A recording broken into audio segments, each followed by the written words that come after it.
എത്ര തൊഴുതിട്ടും മതി വരുന്നില്ലല്ലോ അച്ചായി പൊന്നുമോൾക്ക്.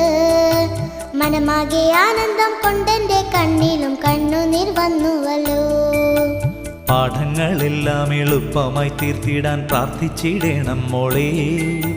വ്യാധികളൊന്നും വരുത്തല്ലേ എന്നും നീ തൊഴുതു പറഞ്ഞിടണം.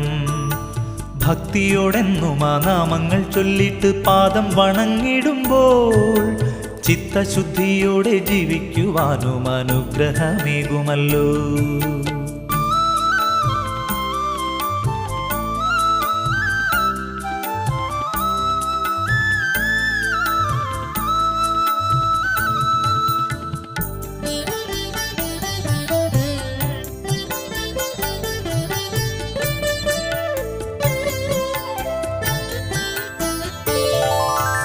ഏട്ടനെ പോലെന്റെ കൂട്ടിനായി വന്നിടാൻ ശ്രീമുരു